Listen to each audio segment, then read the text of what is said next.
Hey there. I wanted to do something a little interesting, something that I've actually really wanted to do for a long time. In Batavia right now. Batavia is a little city that's outside of the little tiny town that I grew up in called Elba.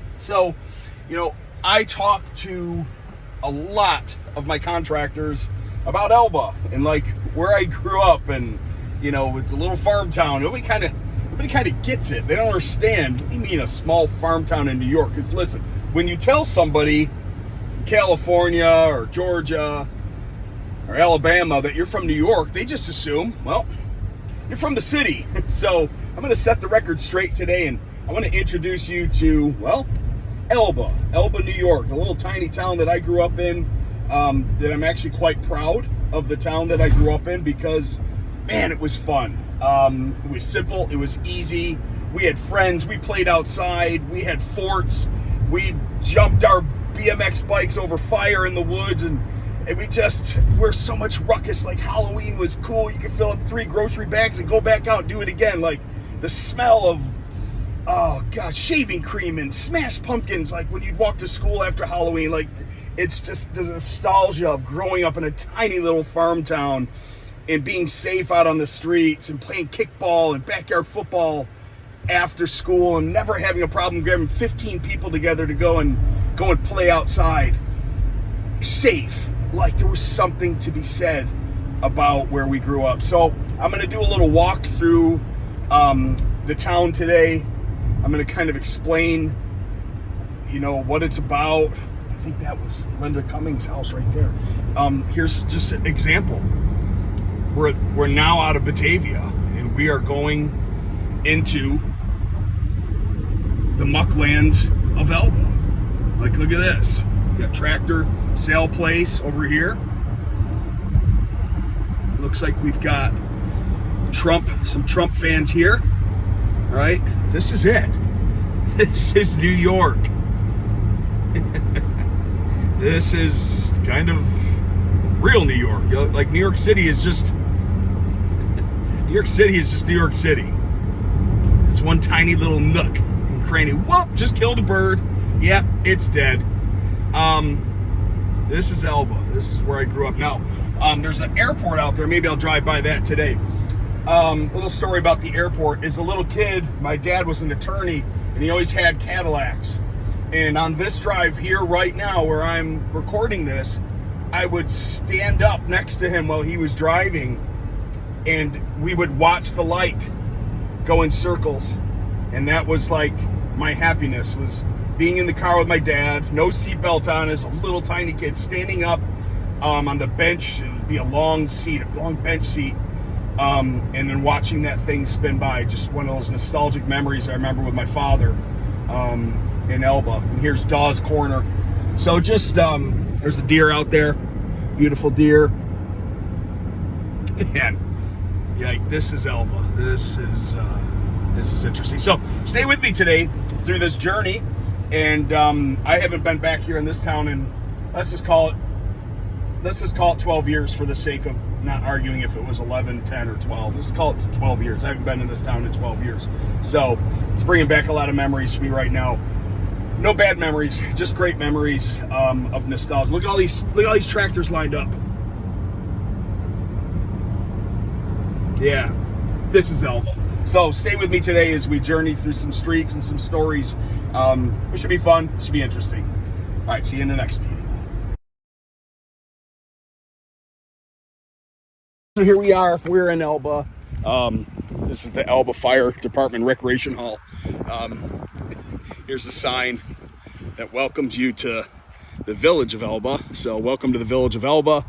And Elba is actually the onion capital of the world, established in 1884. And the interesting thing about Elba is this. We would have an onion festival.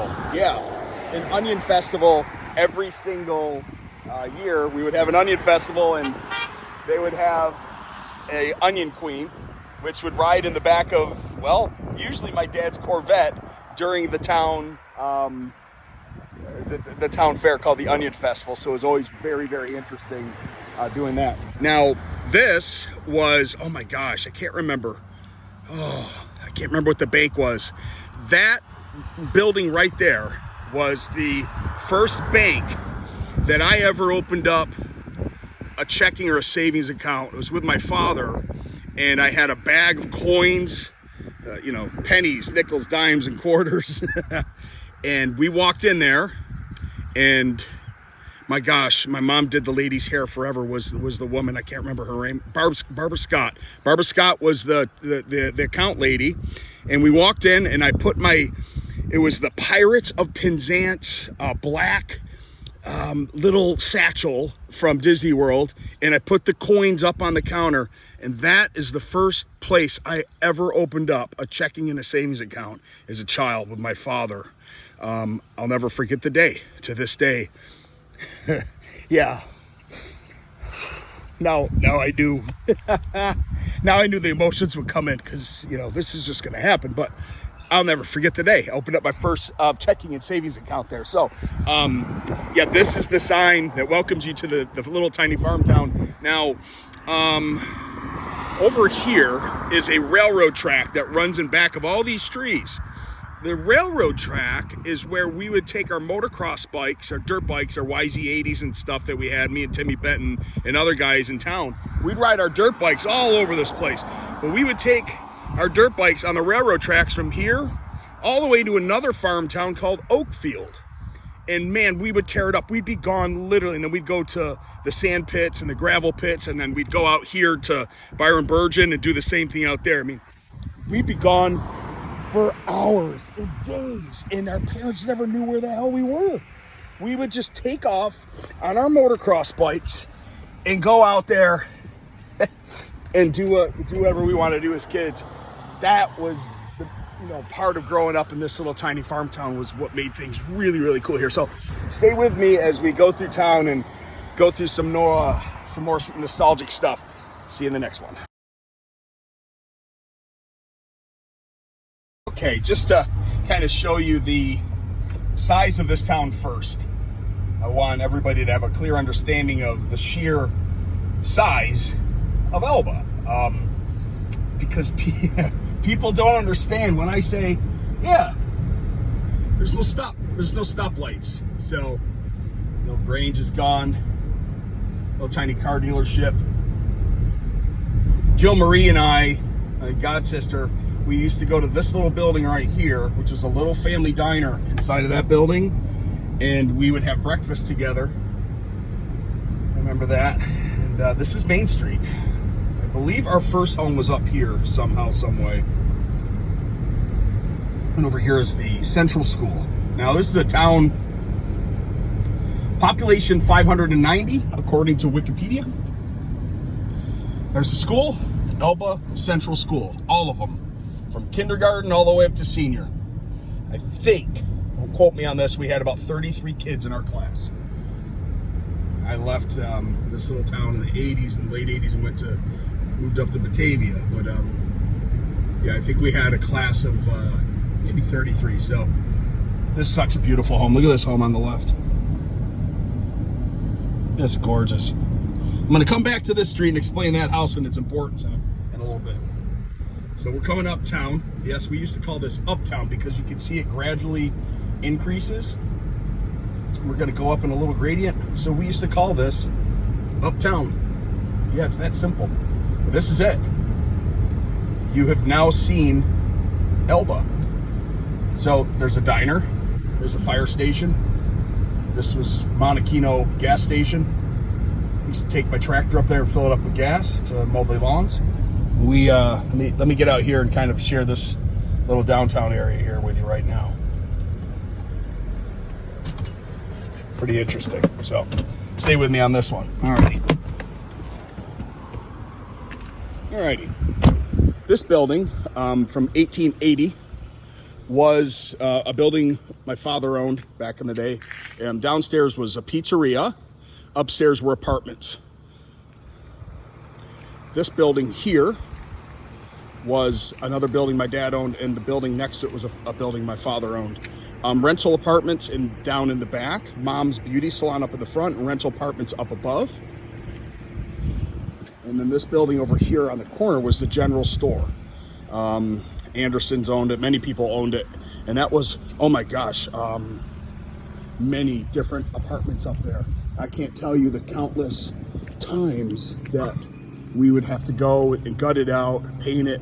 I painted that building, painted that building, I painted that building countless times.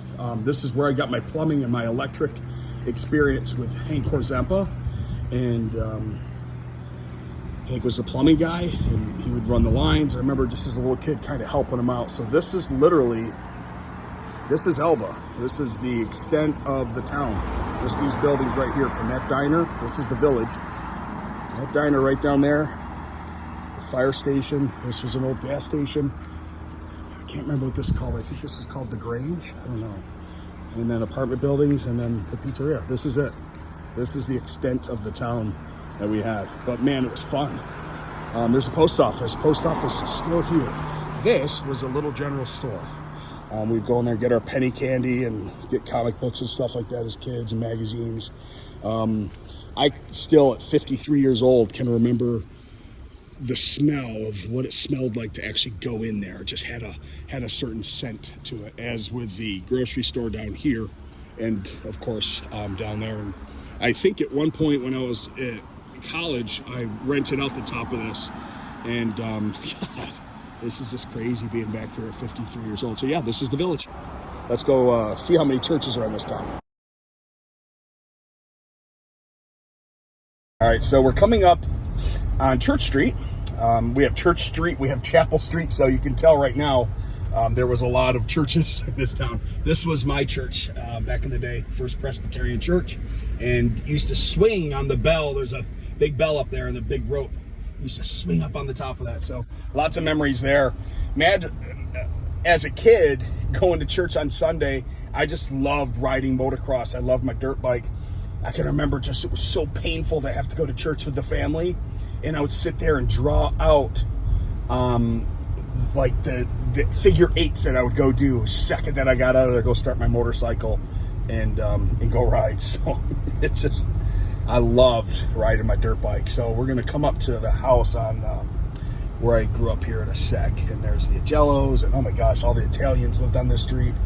G.V. Aquino, man, so many the Agellos, so many Agellos on this street. All right, let's get over onto my street now. All right, cool. So here's my street. This is the street that I grew up on, and the name of my street is Mechanic Street. Yep. This is the go figure. This is the street that I grew up on. It's called Mechanic Street, and we're coming up on where I grew up, where I lived, and it's kind of cool.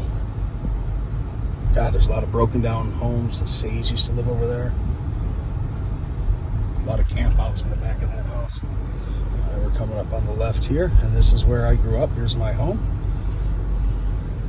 Martha Wells. I can't tell you the amount of times I painted that house and that fence. Yeah, there's my house. That's where I grew up. And this is that's the tree that I would climb right there.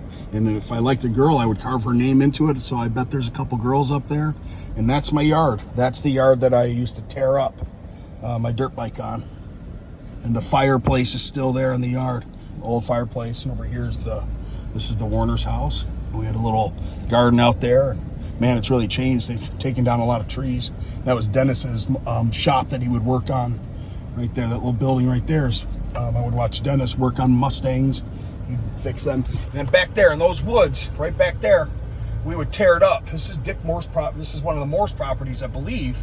We'd go back there and make BMX ramps and dirt jumps, and we would hang out in those woods. And I can't tell you the countless times that I ran up to this street. I would either run or I would ride my bike as a kid to go get penny candy for my sister, because she would time me, and then she'd pay me like a quarter, so I'd get 25 pieces of candy. And she would time me because she wouldn't want to come up here to get it. And there's the building again that I would paint with my father 1,000 times.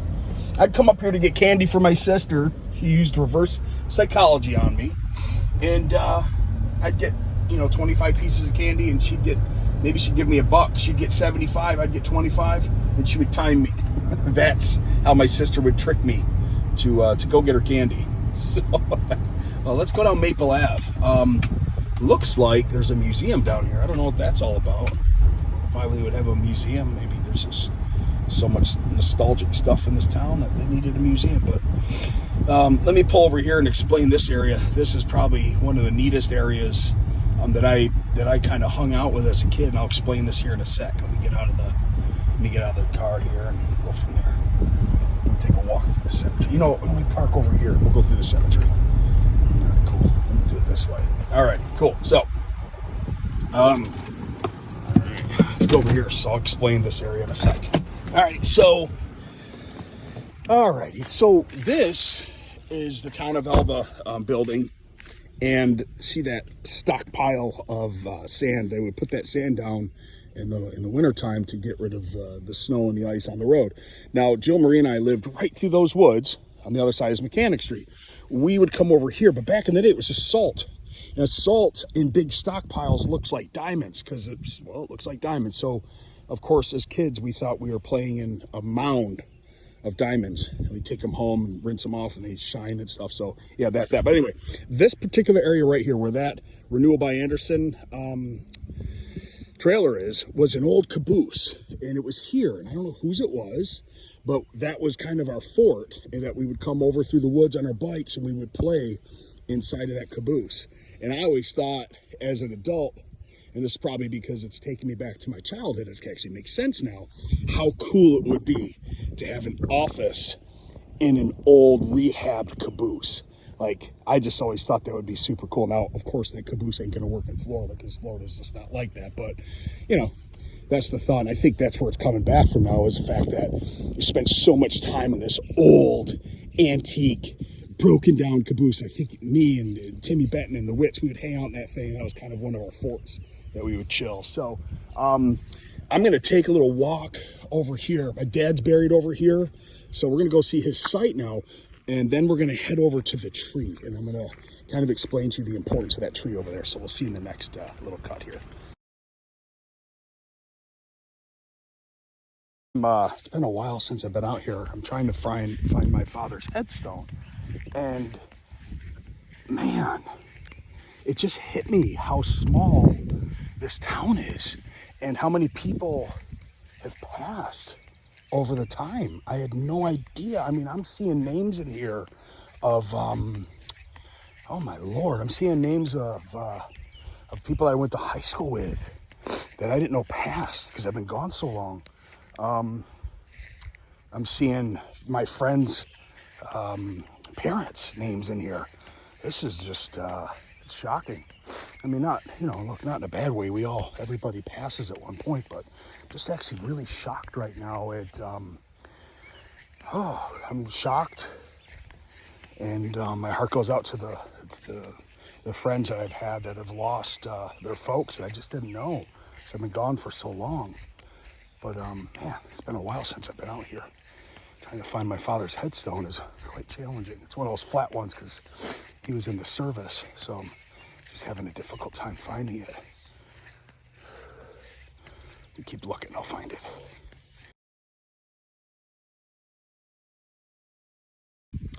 All right, so.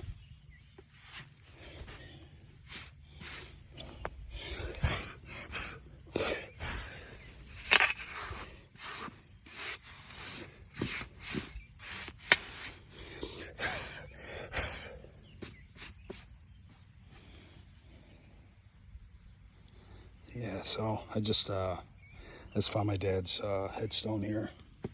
Sergeant, U.S. Air Force, Vietnam, May 18th, 44-8. We had a lot of 8s in our lives.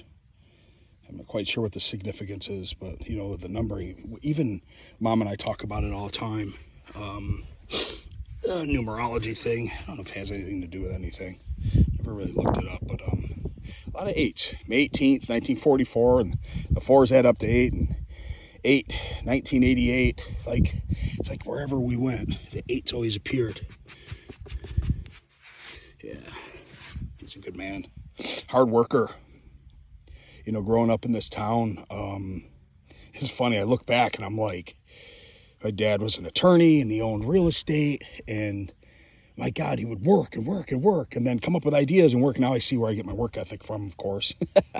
And I can remember as a kid getting up on Saturday, going to the dump, going to help him with the apartments, clean them out. Man, it was a pain in the butt. Now at 53, I look back and I'm like so incredibly like thankful and grateful that I had the ability to work and learn from my dad and to do that, because I think a lot of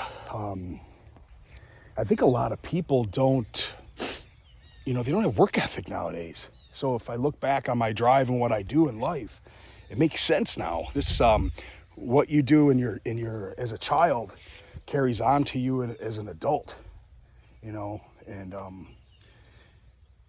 I appreciate everything that he did now, put me to work on Saturdays and Sundays. And I mean, the cool thing about this town is I had the ability to get really creative, and we'll talk about that for a second. Small farm town, like we had a Boland's tractor, and I used to always have to get it fixed down at Mr. Hilchey's welding shop. I just remember taking it down and getting stuff welded on it. That Boland's tractor was something else. That thing was a little moneymaker for me. I think I had 8 yards at the top of my business as a kid growing up here that I would mow, trim, and something that my father always taught me was the job isn't over until you've swept.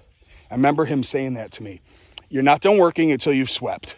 Like, sweep the Mrs. Wells' porch and patio off, and sweep the driveway, and sweep the sidewalk.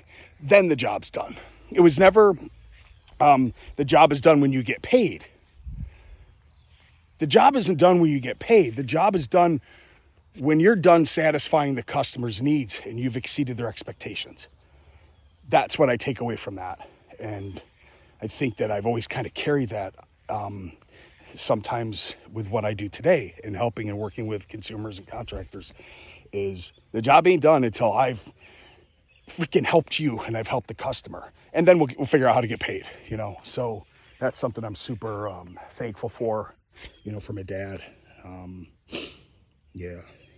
Great little town to grow up in. Super peaceful. I mean, I don't know if you can hear this.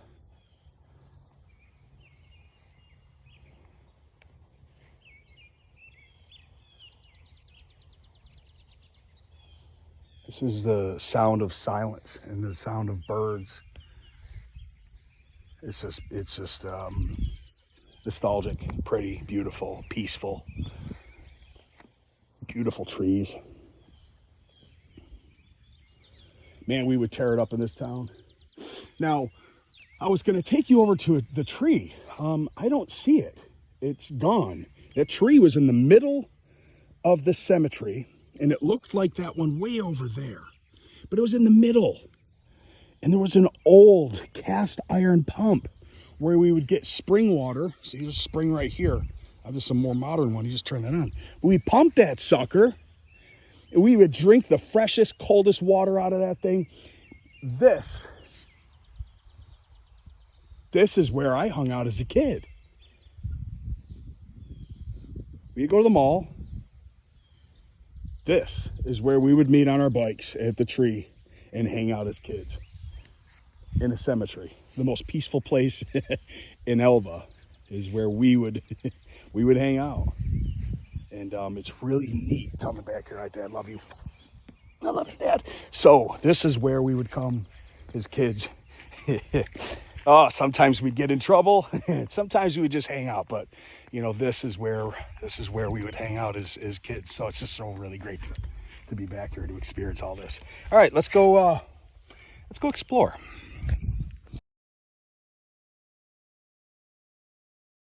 This is pretty cool. So this is something I wanted to do for this little short video and documentary about Elba. I know I'm not covering a lot. I mean, so much.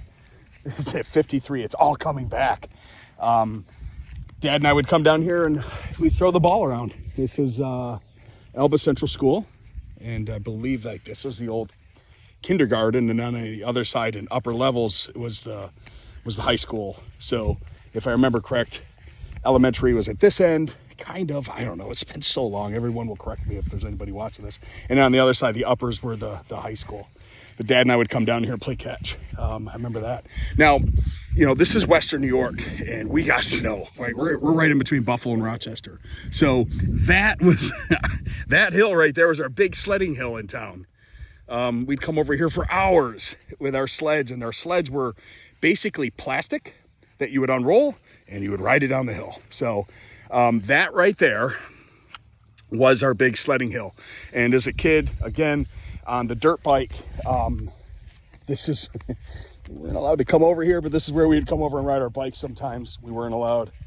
I remember Igley, I think, man, he would tear it up. A couple other guys would come out here and just rip. Now, I'm not sure if I'm going to be able to get up in here, but let me just explain this area. It's pretty interesting. So this is behind the school, and back in the day, there was trails, and you could walk up in there, up in through this section. And then in the top of this, I'm going to try to get up there. We'll see if I can get up there. I don't know if there's any trails. I really came down here today to see if I could walk it. But I got flip-flops on. I don't know. Oh, there was trails up and through here. So, if you liked a girl, maybe you'd go up there and hold her hand and walk through it and that stuff. As little kids, you had a crush on a girl, walk up through there. But this would lead up to the infamous A-frame. And the A-frame was a place where probably naughty things happened, and drinking and maybe smoking cigarettes and stuff like that would happen back in the 80s and the 70s from people that lived here in Elba. Somebody back in the day burnt the A-frame down, so it's not there anymore. But I came out here to see if there was a trail to walk through this to get up to where the water tower is. And Elba had this big water tower for years, and I know they have a new one now. I saw it driving in, but this simple area right here brings back awesome, cool, fun memories. Like, where did you grow up? What places could you go back to right now as an adult that would bring back really cool memories? This is part of it. Woo, I'm out of shape getting up that hill. Anyway, it doesn't look like there's a trail in here anymore, but yeah, that's what we used to do out here. Let me get up, see if I can get up into the water tower.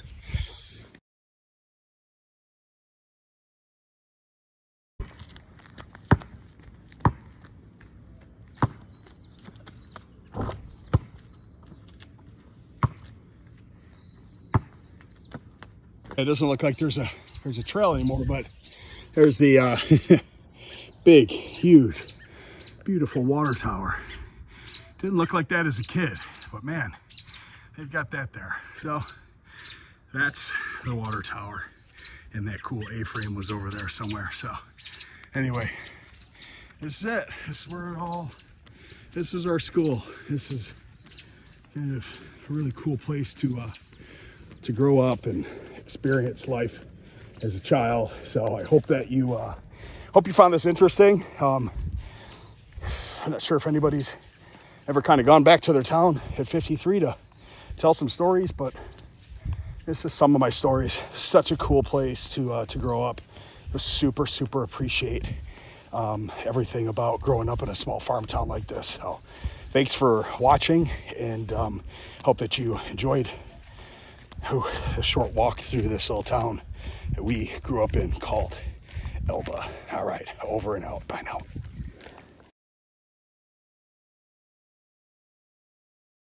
Now that I'm on this hill, it's a lot steeper than I loved. Whoa.